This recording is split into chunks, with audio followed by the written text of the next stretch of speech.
we're all operating off of beliefs. And you may be walking around thinking that this is true objectively in the world, but most things aren't. Most things are subjective, and most things have been created based off of what you've been taught via language or experience that have created the beliefs that you have about the world. Thanks for tuning in. Find the link in the show notes to join us in the Her First Collective, a free Facebook group to discuss the podcast, ask questions of our guest experts, and network with a group of female entrepreneurs who value collaboration over competition. Please subscribe, share, leave a review, and be sure to catch our next episode. What is one thing you can do today to prioritize you in business and life? So, last week, I went to my retreat down in Irvine, California. It's with my Next Level group, which is kind of like a mid-level mastermind program with James Wedmore and Business by Design, a mentor that I've been following for quite some time.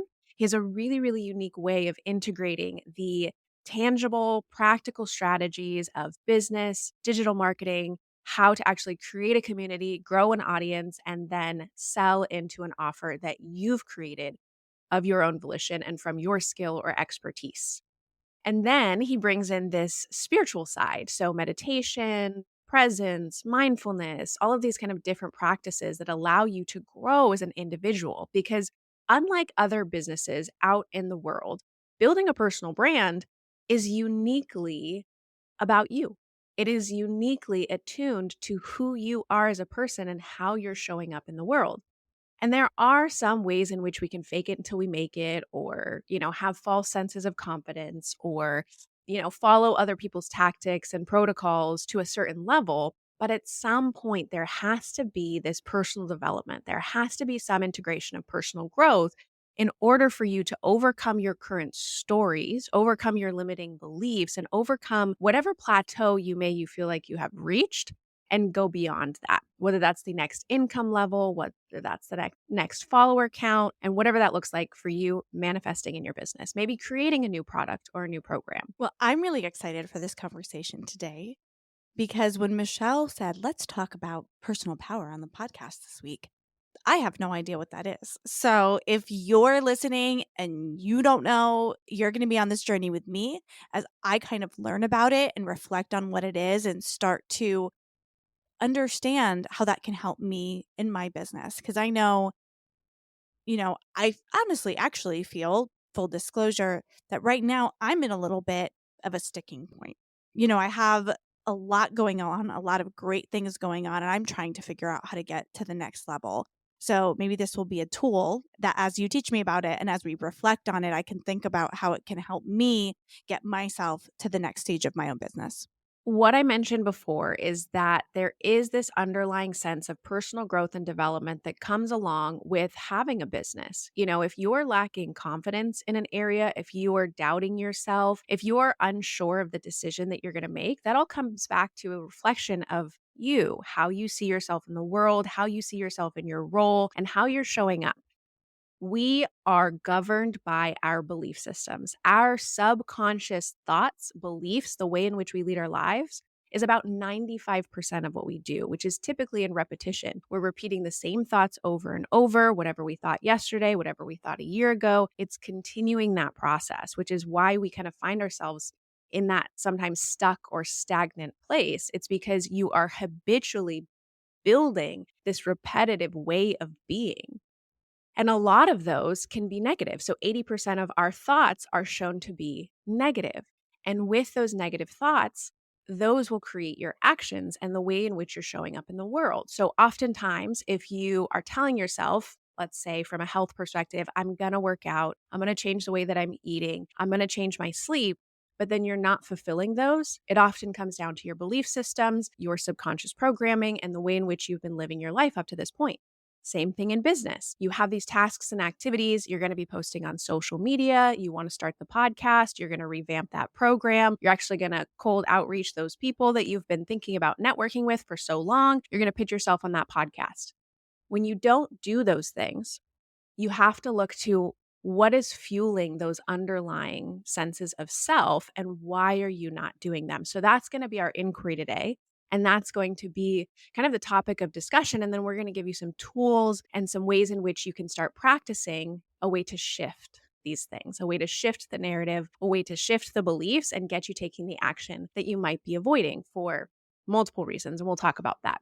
So let's go ahead and just start by defining personal power so that you understand what it is that we're talking about today. So, personal power for me is your ability to make choices, to invest your time, energy, or your resources in the way that you want to be doing so. Not that you're conditioned to do, but the way that you are deciding as your future self, as your higher self, as the person that you're working toward becoming, instead of just, again, defaulting to whatever it is that you've done before. By doing that, you'll feel in charge of your own sovereignty. And so, sovereignty, personal sovereignty, is when a person has the right to control their own body and life, and that their choices should be supreme within their own domain.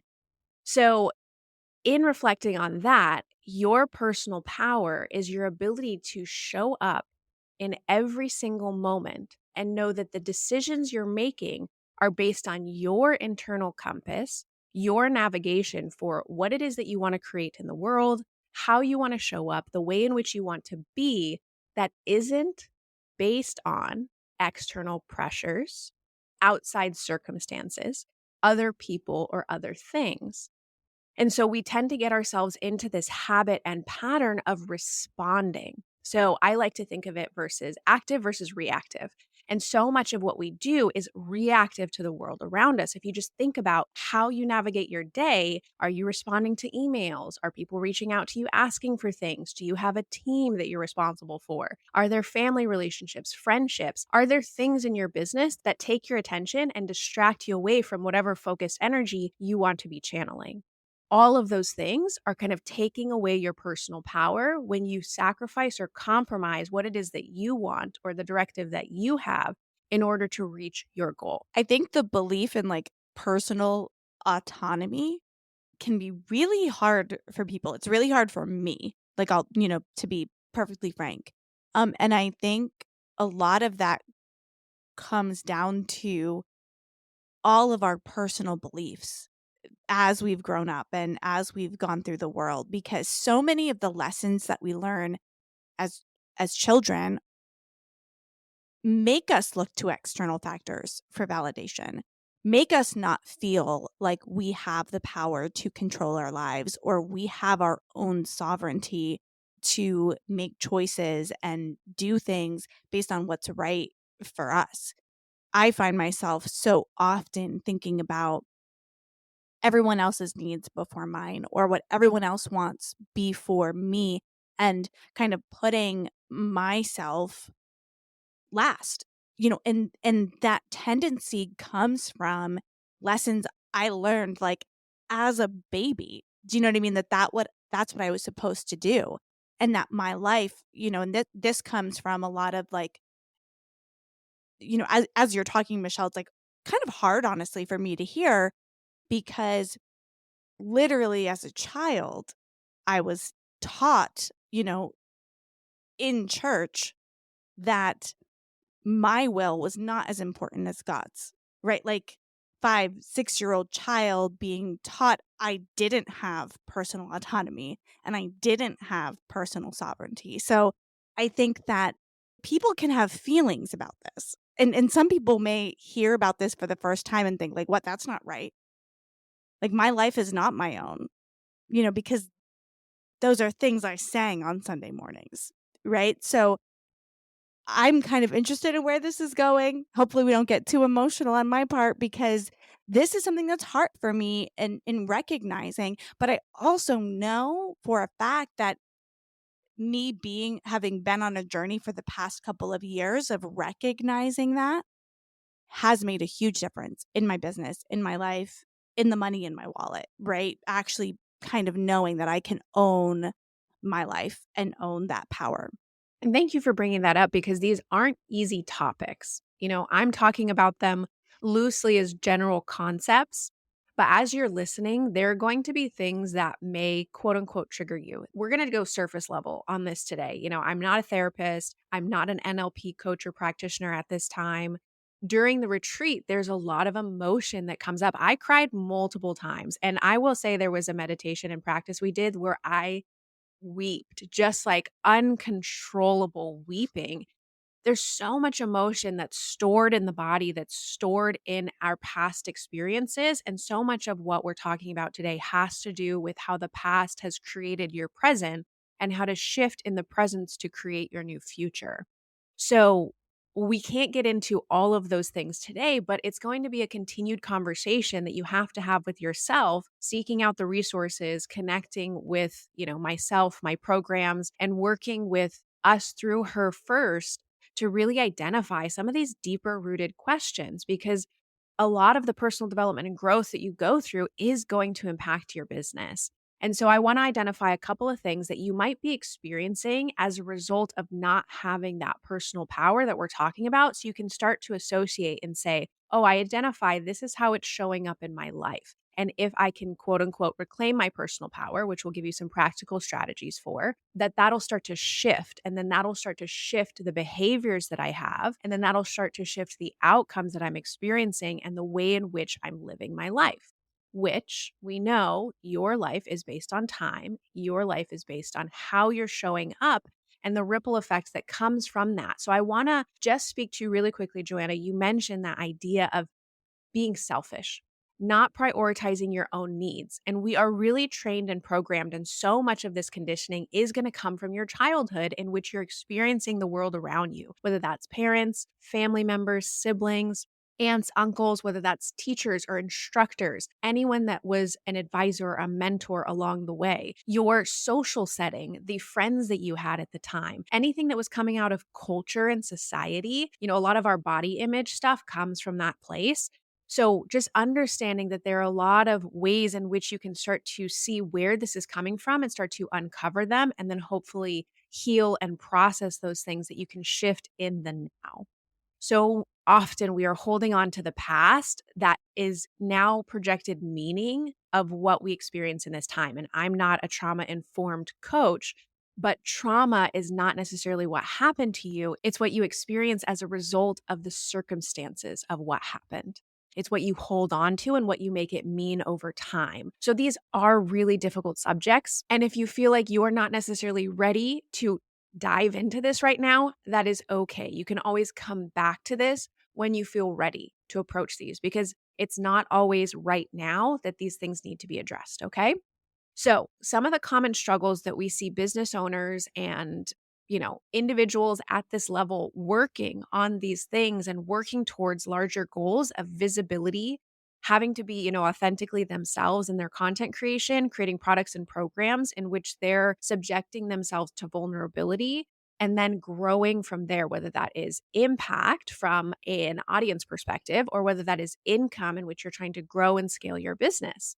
So, some of the ways this shows up for business owners like yourself might be inconsistency. So, knowing what you're supposed to do, but not doing it regularly. Say, you have to post X number of times a week, but then you post for a little while and then it starts to trickle off. And then you do it again and you post once or here, or it's not really happening in a consistent basis, but you know what you're supposed to do and you're feeling bad about not doing those things. Now, there's a sense of worthiness that comes with this, and that can show up in a lot of different ways. So you don't feel qualified to do what you're doing. Who am I to be teaching this?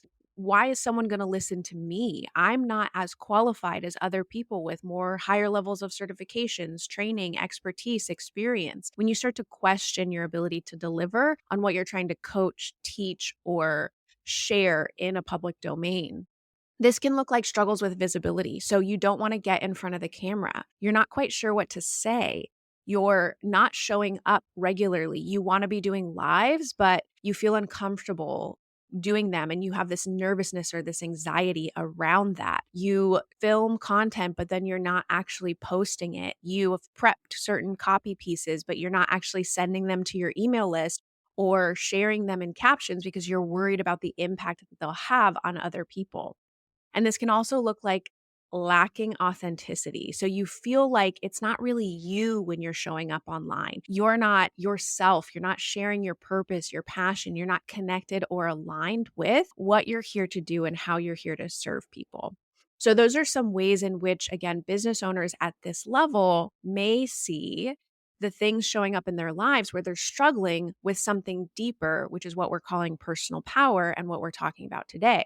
And noting that personal development, that growth, that sense of self, and how it's manifesting in your daily activities is exactly why it's so important to uncover these things so that you can show up with more consistency. Visibility isn't a problem for you because you feel comfortable being vulnerable in front of your audience. You are showing up in an authentic way that you feel happy about and that you feel connected to your audience, your prospective clients, because we know that trust and belief in yourself will then dictate trust with your clients, your audience members, your customers. And we know we need that exchange, we need that connection for people to be able to invest in you. So if you're struggling with any of these things, knowing that it's likely stemming from you, if you have that question, why isn't this working? Why aren't people converting? I'm putting all this stuff out there and people aren't connecting with me. It could be the sense of personal power that you're lacking that we need to then transform to grow into a place where you reclaim and regain that so that these things become natural and automatic in your daily activities and your behaviors. The example you shared of someone who knows they need to post a certain amount of time online to grow their following and they're not doing it. If you're that person in that situation and you're like, I'm just not getting this work done, it may be really easy for you to point to a lot of more practical reasons why you're not doing it and like fill in the blank of the why. Like, oh, I'm not doing that because I don't have the time. Or I'm not doing it because I need a more expensive camera and I haven't bought it yet. Or I'm not doing it because I'm not a good video editor and I can't do it till I get a video editor. Or I can't do it till I have a social media manager, right? So if you're in that position, you're not getting something done you know you need to get done for your business. You may come up with a big, long laundry list of the whys it's not happening. And it may have nothing to do with those things, right? There may be this underlying issue, this limiting belief, something that's going on behind the scenes that's keeping you from taking that action. But I think before you attune yourself to this world, it's going to be really hard for you to see that it's your mindset that's creating the problem and not some practical issue. It's very easy, especially if you're a business owner, if you are strategic, if you are all of those things, you can think of, oh, once I have all of these things, then I will do it. But there's likely something else that's actually keeping you from taking that action, seeing that result, getting that task done. That's such a beautiful way to explain it because all of the external excuses or ways in which you can point blame, I don't have this isn't right. That's exactly what we're talking about today, right? And that was a beautiful way to give a very tangible example of how it'll show up and manifest in your life. And you think, oh, this is the reason. But really, that's giving your personal power away.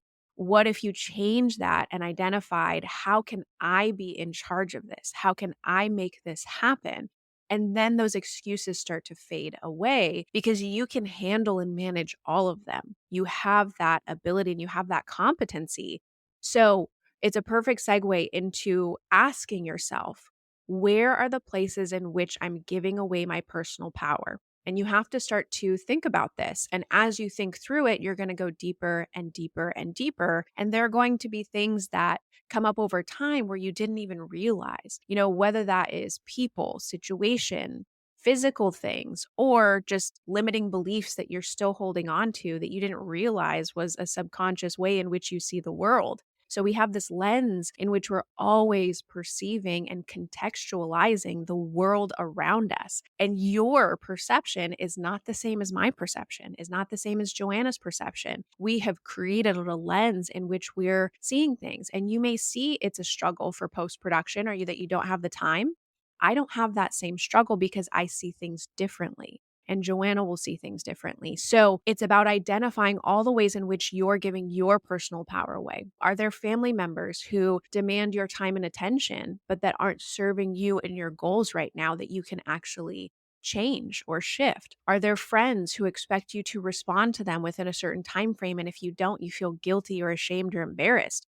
That feeling and sense of embarrassment or shame or guilt that you feel around it is you giving your personal power away to them because they're dictating when you respond or how you respond or even how you feel about the situation. Is there something that's come up in work, whether as a leader with a team? Do you feel guilty if you don't work the same amount of hours that they do because you are the one who's benefiting the most by being the business owner? Can you take a vacation successfully without feeling guilty that your team is working for you while you're away? All of these things are ways in which we give our personal power away to others because we don't feel confident, happy, just in what it is that we're choosing. And we're shifting the significance to what someone else is dictating. So I want you to reflect on that. Where are you giving that power away? Is it just time and attention? Are you signing up for a lot of free resources and never using them? Do you get a bunch of emails in your inbox that you're trying to respond to, but they don't actually progress or move forward your focus priorities? All of those things in which we have distractions or time or attention, energy, focus, emotion going to things outside of ourselves that aren't necessary is part of this conversation. And so I want to give you some ways to think about this in the positive in terms of practical tools that can come to reclaiming your personal power. So once you've identified this list of, oh, when I wake up in the morning, I actually check my social media and respond to comments and DMs before I actually dive into content creation in the first place. That's a way in which you're giving away your personal power because you're being reactive instead of active in your creation. So, setting boundaries is really important here. And it's not just about setting them, but actually upholding them, which I know is two very different things and can be really challenging. But what are the boundaries you have around your time? What are the boundaries you have around your attention? Are there people reaching out to you for meetings that you don't actually need to take, but you're booking them anyway, and then you don't have deep focus work time? Are you compromising on your schedule because you're trying to work in somebody else's when really it's not that high of a priority or going to move your business forward? Practicing self awareness is a really, really crucial tool that I talk about a lot. And being able to reflect on these things and then be aware of how you're engaging with the world, the choices that you're making, the activities that you're taking on, all of those things are really important. So, we'll talk about some ways to dive into self awareness in a little bit. Tools like using meditation, releasing past stories. We're not going to get into the deep work of that today. Again, that's not part of this conversation, but knowing that you have these narratives from when you were younger, when you were in college, last week, that are making choices for you today without you realizing it. And then practicing visualization. So, meditation is a way of being mindful, being present, being called to the moment, focusing and fixating on something, whether that is a theme or a mantra. And then visualization is your way of expressing internally how you want to see things unfold. So if there's something that you're frustrated about right now, not going exactly your way, or say, for example, you're trying to deliver a webinar and you don't like how you showed up, the practice of visualization can put you in that embodied moment projected into the future that you want to create, whatever that looks like for you. So, those are some ways in which you can start to think about, okay, I've identified ways in which I'm giving away my personal power. Now, how do I shift that? I build self awareness. I know that it's happening. I actually start practicing meditation, visualization, or ways of getting rid of those limiting beliefs. And I set boundaries. I actually create boundaries and I uphold them. And I expect those around me to uphold them as well because I am reclaiming that personal power and I get to decide how I invest my time, my attention, and my resources. I've my whole life always been such like an action-oriented person. Still am. If I can make a plan, if I can create a strategy, I can get myself out of a situation. The thing with that approach is it can only, I think, get you so far. You're going to face problems, circumstances, things that you cannot outwork. Like you are as a being where you sit down and you do the math and there isn't enough money to do what you need to do. Or you sit down and you plan your day and there is not enough time in the day to do all the things. Like there comes issues, problems, things that you cannot outwork. And I had a really cool breakthrough for myself personally a couple of days ago because I'm facing just like a personal issue in my life that I'm dealing with. And for the first time, I haven't sat down and made a concrete plan, a step by step. If I do this thing, this thing, this thing, this thing, it will solve the problem. In this particular issue I'm dealing with, my husband and I were talking about it, and I said, if we can get our mindset right about this, the other things will happen. This is a big thing we have to figure out, but if we can get our heads in the right place about it, the details are going to be easy. And it kind of really clicked for me personally, realizing that I can't outwork this, but if I can get my head in the right space, the actions will come. When we're dealing with problems that feel fixable, and maybe they are fixable, it's hard to kind of recognize this. But if you're listening to this and you're like, well, this is weird, or like, because I would have been in that seat 2 years ago, I would have been like, what do you mean? Just do it. Just do the thing, and then you'll be fine. That's only going to go so far. And if you're just doing the thing and it's working, great. You're probably not pushing yourself to your next level. And maybe you don't want to go to the next level. That's okay too, right? Like if you're happy where you are, that's fine. But if you're just able to do the thing and all the things happen, you probably aren't going to get to that next level in your life. And when you start to try to do that, you're going to face problems that you can't outwork and you can't outthink and you can't out strategize, right? You're going to need to change something in your mindset to get yourself there. And this content really applies to the high achievers, overdoers, like high performance people. This type of stuff doesn't typically apply to those people who haven't taken any action before. It's usually those people who are climbing in the success ladder and have reached, again, certain levels of plateau.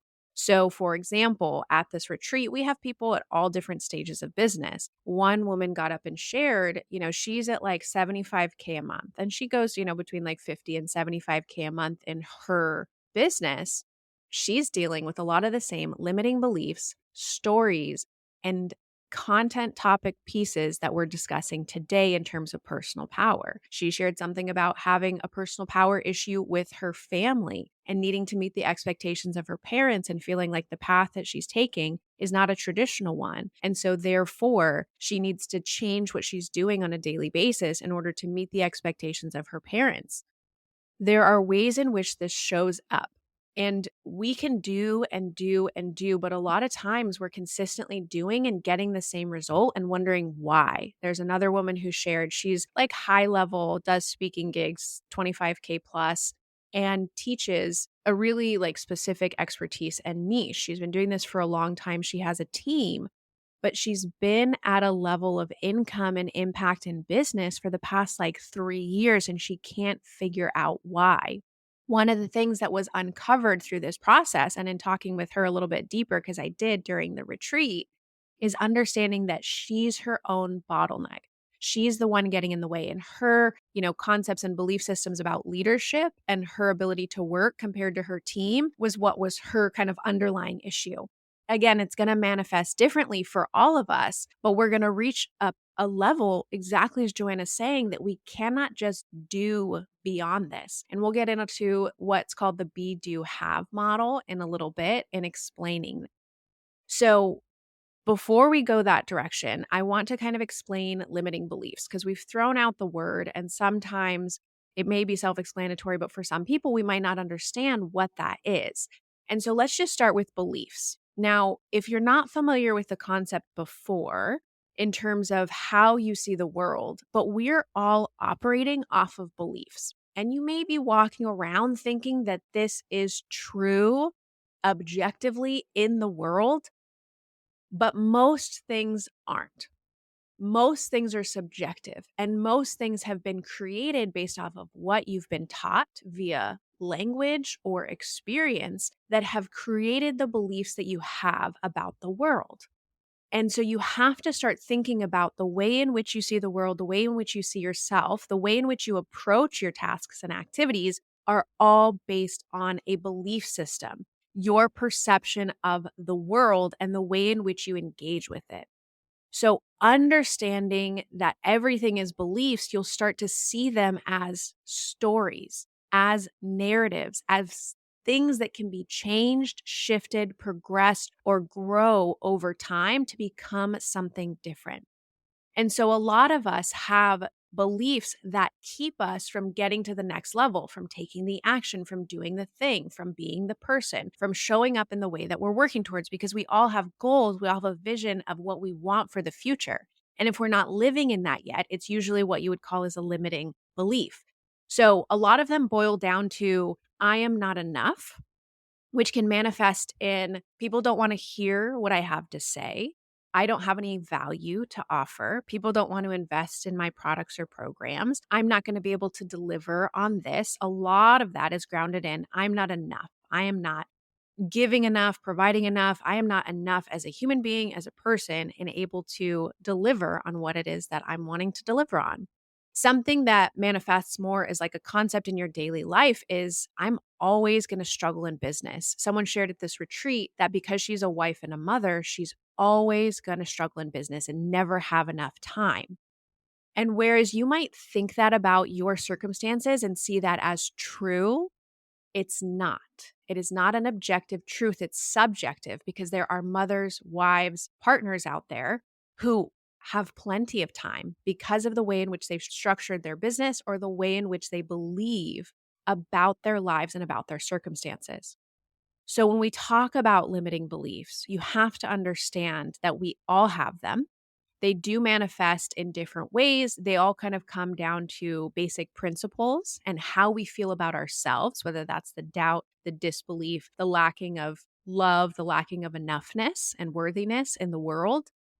But they are beliefs. And that's something that's going to take you some time to have to shift and start to identify. So, when you actually start to identify the limiting beliefs that you have, then you can do some exercises in order to transform them and change them. So, you want to start reframing your belief systems. So, if you have the belief, I'm always going to struggle in business because of X, Y, and Z, you're going to start reframing that in terms of being a mother actually makes me uniquely qualified to excel in business because I can segment and curate my time to be more effective when I am working. That's a new belief that you're reframing and creating for yourself. So you take the negative, you turn it into a positive, and you start exercising and practice that until you've changed and reframed the belief. Asking really powerful questions. Why do I have this belief in the first place? What is this belief affecting on a day to day basis? Where does a belief like this come from? And then how can I attack it, change it, shift it in some way? And then really understanding the difference between intention and impact. So, there are beliefs that you have that are limiting the way in which you're approaching your world, the way in which you're approaching your business, and intention versus impact. There's an intent that we have when we approach the world, when we take action, and then there's the impact of that thing. Without diving into all the details, the way in which you intend is sometimes that belief system, but the impact that it has is the ripple effect that comes out from it. So, understanding how your belief actually impacts the world around you and what you're doing. And starting to realize if I have this belief, this is how it's impacting me. This is the struggle that I have, and this is how it's coming up in my life. And then how can I start to shift that and reorient? And knowing that, again, this manifests at every level of business, whether you're doing $10,000 a month, $10,000 a year, $10 million a year, we all deal with these underlying and limiting belief systems in which we have to address to be able to move forward. Something that I like to think about when it comes to limiting beliefs is like there's obviously these big picture limiting beliefs, Michelle, that you went through, and those are things that have a big impact on people's lives. But I like to think about it. What helps me understand it and frame what it means is even with like personal relationships. Say, as an example, I get it in my head that Michelle doesn't like me. For some reason, I have this belief that Michelle doesn't like me, and I'm nervous about talking to her. I'm worried she's going to say something that hurts me, or I have all of this energy in my head that that's going to happen. Then I get on, I go on this podcast, and Michelle makes an innocent joke about the shirt I'm wearing. I don't know. I'm going to see that as confirming my belief that Michelle doesn't like me.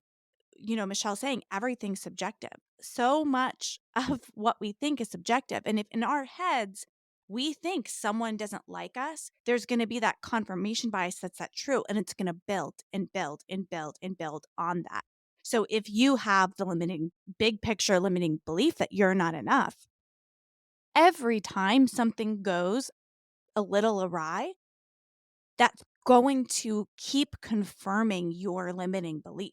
So it like stacks and stacks and stacks upon itself and gets worse. So when we think these negative things about ourselves or about others in our head, they get confirmed. Whether they're like true objectively or not, they get confirmed. And of course, yeah, people don't like you, and that's a reality, and there's tension and issues in the world. But the more we like think and stew, the worse it will be. And you bring such great examples to the table, Joanna, because we're talking about some really big concepts, but these manifest in little ways in our lives that we don't even realize. And it's called the reticular activating system. It's ultimately that confirmation bias. The great example is if you are buying a red car, you are going to start to see more red cars on the road because you're aware of it. You're bringing it into your state of perception and paying more attention to it. So if you have a belief about yourself, and I love this example about relationships or someone not liking you, but for example, if you want to pitch yourself for a podcast, but you feel like you're not qualified to reach out to that person who's like, higher level, and you're like, oh, I'm just going to stick within my level, or identify that, okay, there are accounts that are at the same follower count as me. So I'm only going to apply or reach out to those people to collaborate. You're limiting yourself in that way and not acknowledging that you actually have something to offer to someone at a much higher level than you,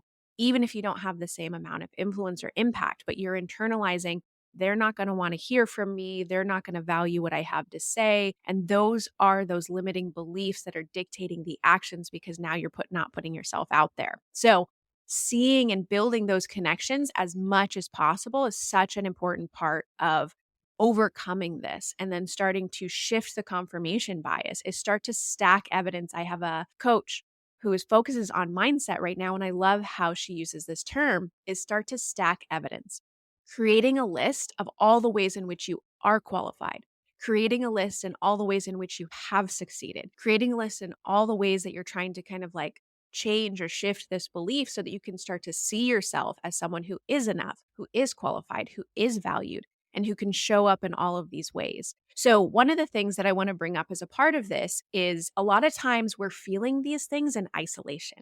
We feel alone. And that actually came up a lot during the retreat as well. And in the reflections that I've seen since, is that even though you're in this space of 200 people, and even though we're sharing and connecting over these deep, meaningful topics and sharing these past experiences and opening up in these vulnerable ways, sometimes it can feel really isolating because you think like, well, I'm the only one who's going through this thing, or you get it, but you start to compare yourself and they're like, oh, they're much further than I am. There's all these things that start to happen that create anxiety and stress and frustration around the personal development and growth that you're trying to do. And that will also hold you back. So, one of the things that was shared about a Harvard study of adult development is that deep, meaningful relationships contribute to personal and professional success and happiness more than anything else. So basically, the quality of your relationships will dictate your level of happiness. And one of the results of reclaiming your personal power is fulfillment, is happiness, is joy. And oftentimes, you're not going to do that in isolation. If we go back to that comment about if I prioritize my needs and my wants, then I'm going to be selfish. No, that's just the way that you're seeing it. When you prioritize your needs, your wants, your personal power, you're actually opening up the channels for people to connect with you in a deeper and more meaningful way. You're also empowering them to have their own personal sovereignty and their own personal power back by creating those boundaries. And it will empower and uplift them to set the stage for a higher level for their success. And then you start to grow together. So it just builds this beautiful momentum for what you're able to do. that connection can also help you release the external pressure. So if you start to have these deep, meaningful connections, then you're not going to compare yourself as much. You're not going to see them as someone that doesn't like you. You're not going to actually feel like they're pressuring you to be something that you're not, or to present yourself as like, oh, I have this big, beautiful business and you don't love, value, or appreciate me if I don't have these successes or these accolades behind my name. So, in order to do that, there were some practices they gave us, and I'll just mention them. I'm not going to go into the details, but you can research them and learn more if you would like. We did a practice called eye gazing, in which you sit in silence and just look into the eyes of another person. And it allows you to break down the barriers of your own vulnerability and then see someone else in their humanness and release again those external pressures and what that means. So, look it up, try it as a practice with a friend or family member and see how it can help support you kind of overcome these senses of feeling alone or isolated and build deeper connection.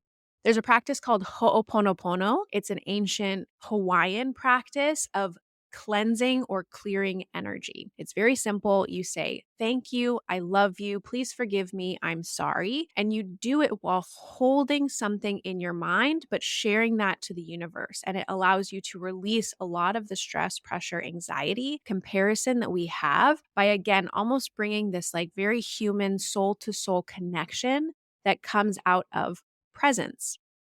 And then the other practice is silence, finding yourself in silence, getting rid of the distractions, turning off the internal chatter, not listening to anything, not doing anything, not practice anything, not moving because we get so caught up in the next moment that we lose ourselves in the mindfulness of the presence. You're able to release a lot of the external pressure when you find yourself in the moment, in presence, and in that space of silence.